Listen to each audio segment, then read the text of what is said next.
이번 주에 언론 보도 내용들을 보게 되면 이제 일본에서 지진 7.2인가요? 7.1에 이르는 미야기현 쪽에서 이제 지진이 발생되게 됐고, 학계의 분석에 의하면 얘는 이제 독단적인 지진이 아니라 2011년 3월에 03월에 동일본 대지진이 발생이 되게 됐고, 이것의 주기적인 여진이다.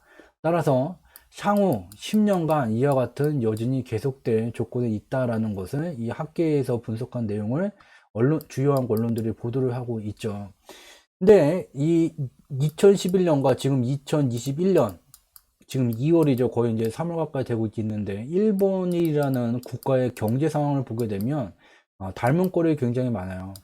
현재 코로나19로 인해서 일본 경제가 정상 가동이 되고 있지 못하는 그러한 조건에 있고, 2011년 당시에 일본 경제는 2008년도 글로벌 금융위기 여파로 아직 경제가 정상 컨디션으로 회복되지 못한 그러한 조건에 있었죠. 그래서 현재와 비슷한 조건에 있었고, 또 하나는 2011년 3월에도 동일본 대지진이 발생됐고, 2월 현재도 지진이 발생되게 됐죠. 그래서 현재 일본 경제에 대한 좀 통찰력을 얻기 위해서는 이 2011년 동일본 대지진이 발생됐던 이 시기를 좀 살펴보게 된다면 의미 있는 내용을 좀 찾을 수 있을 것 같아서, 끝으로 표현된 경제지표 원인과 결과 분석을 한 내용을 짤막하게 좀 공유를 하는 내용을 가져와 봤어요.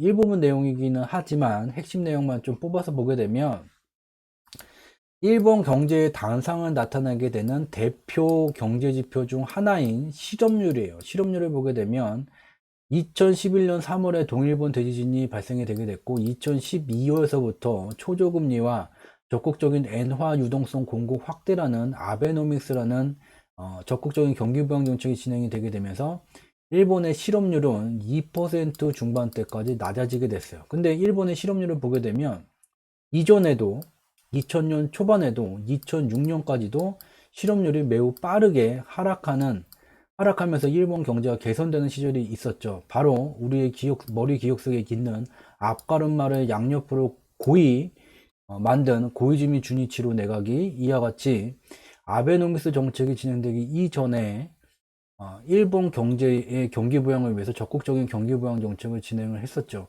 근데 요 두 가지의 고이즈미 내각의 경제 정책과 아베노믹스 정책을 좀 한 단계 더 인덱스, 한 단계 더 들어가서 이제 분석을 하게 되면 좀 흥미로운 내용을 확인할 수가 있게 돼요. 즉, 아베노믹스 경기 부양 정책은 바로 이 2012년도서부터 적용이 되기 직전에 2011년 3월에 동일본 대지진이 되게 되면서 경기 부양을 함에 있어서 고이즈미 주니치로 내각대와 구분되는 차별화되는 정책의 변화를 좀 가져오게 돼요.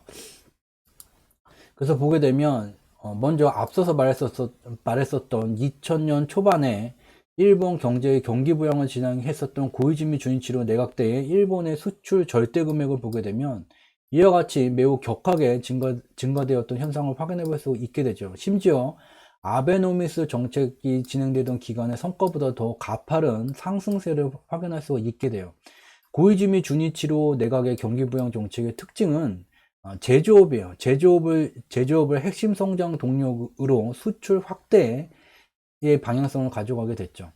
그렇지만 아베노믹스 정책을 보게 되면 동일본 대지진의 여파로 제조업을 중심으로 경기 부양을 진행하지를 못했으면 이 지표를 통해서 확인해 볼 수 있게 돼요. 오히려 고이즈미 주니치로 내각의 경기 부양 정책 때는 건설업 부분이 핵심 성장 동력이 아니었지만 동일본 대지진으로 피폐해진 그 국가 경제를 재건하기 위해서 아베노미스 경기 부양 정책은 제조업 르네상스가 아닌 건설업 부분을 핵심 성장 동력으로 한 경기 부양 정책을 만들었고, 수출 실적 측면에서는 고이즈미 주니치로의 경기 부양 정책보다는 다소 뒤처진 면을 보이기는 했지만, 실업률이라는 일본 경제의 단상을 나타내는 대표 지표를 기준으로 볼 때는 고이즈미 내각보다 더 유의미한, 코로나19 발생 전에는 싱가포르이 기록했었던 최저 실업률에 근접한 수준까지 경기가 개선되는 그런 성과를 만들어내고 있었죠. 일본 경제의 방향성에 수렴되게 되는 지표 중 하나로서 주가지수, 니케이 지수를 좀 살펴볼 필요가 있죠.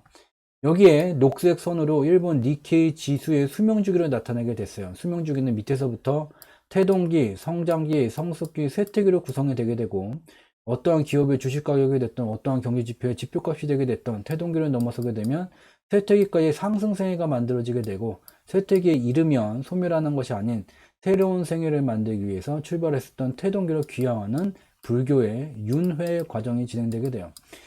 우리가 일본 경제가 잃어버린 경제의 20년이다, 아니다, 10년이다, 아니다, 30년이다 논란이 굉장히 많아요. 그렇지만 저희 경제지표 스토리텔링은 시각자료를 통해서 일본 니케이 지수의 경제의 방향성에 수렴된 니케이 지수의 수명주기를 보게 된다면 일본의 주가지수의 하락 추세가 진행된 것은 1990년 초서부터 약 2010년경까지 20년 기간이 진행이 되게 됐어요.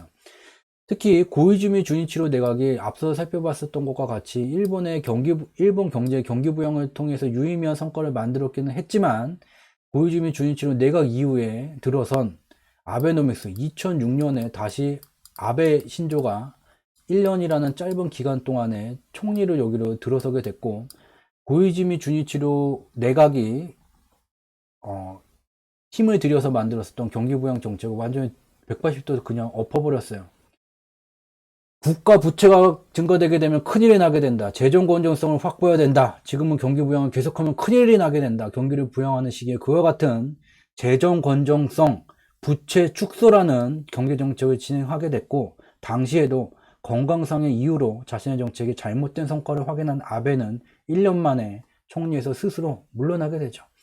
그 뒤에 아베 신조는 실패 노트라는 것을 만들었다고 자기가 이제 언론을 통해서 공유를 했죠. 실패 노트, 정책 실패 노트를 만들었고, 이 당시에 자신이 잘못 추진했었던 정책이 무엇이고 그것을 향후에 어떻게 바로잡아야 되는지 실패 노트를 보면서 복귀를 열심히 한 결과 2012년도서부터는 2006년에 아베의 정책과는 완전히 다른 적극적 경기부양 정책, 아베노믹스를 불리는 경기부양 정책을 진행하게 되면서 일본 경제에 잃어버린 20년간의 하락 추세가 이 뒤에 하락 추세가 종결되게 되는 현상을 직접 눈으로 확인해 볼 수 있게 되죠. 근데 매우 안타까운 점은 상승세가 만들어지기 위해서는 태동기를 넘어서야 돼요. 근데 지금 스가 총리가 아베노믹스 정책을 이어받았다고는 하지만 현재까지도 이 상승세가 아직 출발이 되지 못했고, 이를 달리 표현을 한다면 2012년도 이래 일본의 잃어버린 20년 기간에 니케이 지수가 연동해서 하락 추세가 진행되어 오던 것을 끄는 것은 아베노믹스 정책이 맞지만,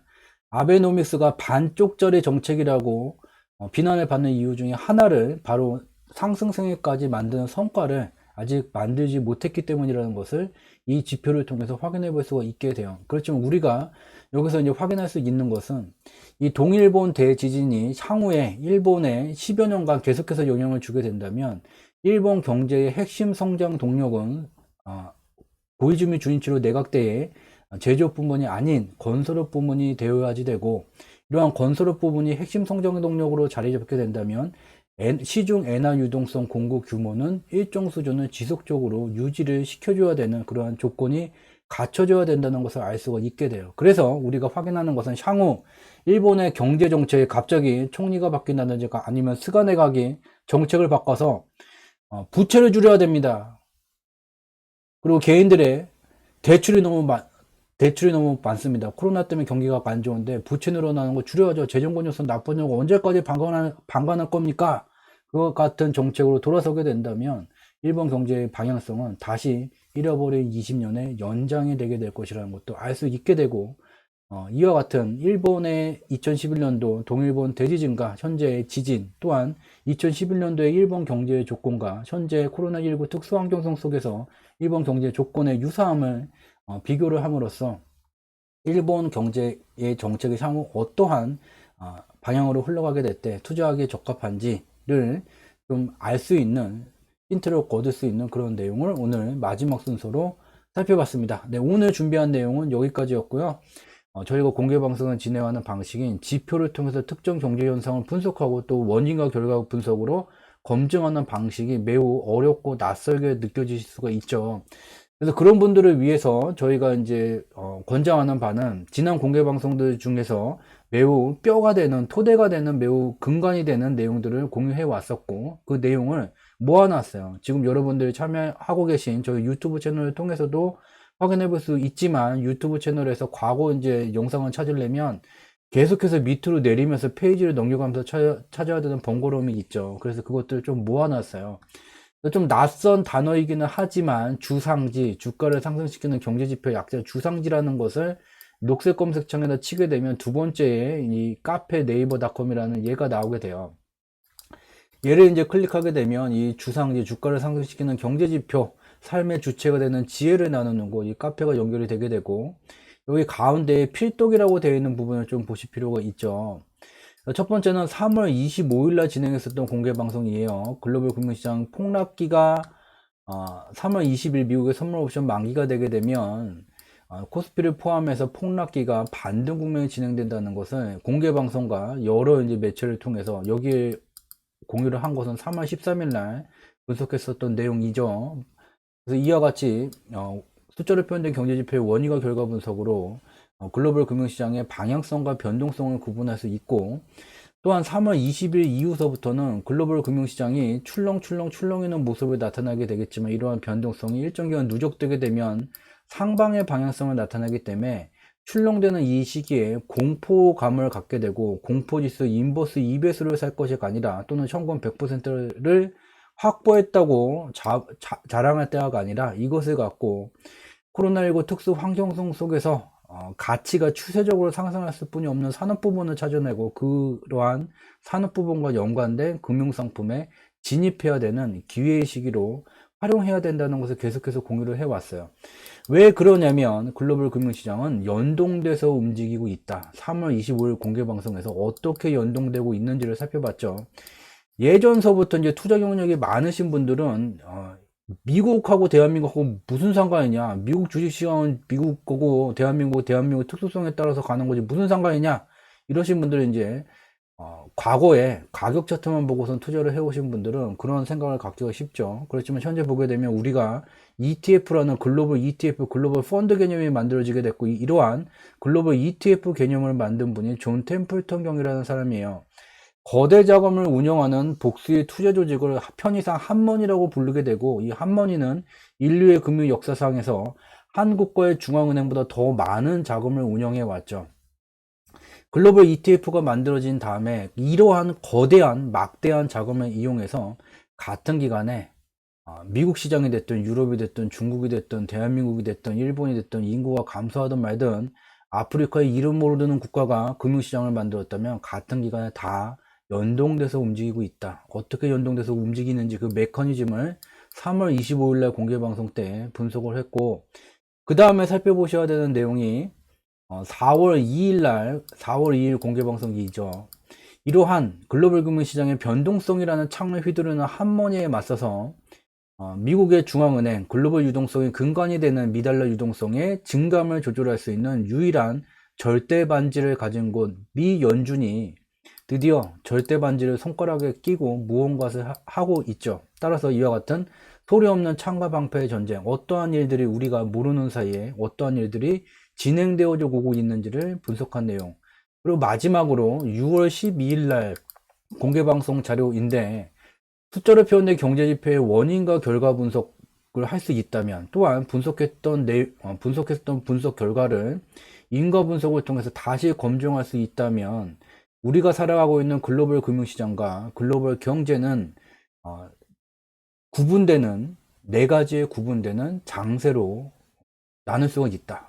네, 늦은 시간까지, 매번 평일날 늦은 시간까지, 밤 늦은 시간까지 저희 경제지표 스토리텔링에서 진행하는 공개방송 밤의진 그대에 함께 참여해 주셔서 진심으로 감사드리도록 하겠습니다. 여러분들이 투자해 주신 소중한 시간을 저희는 조금이라도 도움될 수 있는 양질의 콘텐츠를 만듦으로써 보답을 드리고자 지독, 중독, 고독의 3독의 정진을 지속하고 있고, 저희가 진행하는 3독의 정진의 마지막 단계는 여러분들의 구독이 된다는 점 참고로 말씀을 드리면서 저는 이만 물러가 보도록 하겠습니다. 이번 주 목요일 밤 10시에 다시 찾아뵙도록 하겠습니다. 함께 해주셔서 고맙습니다. 고맙습니다.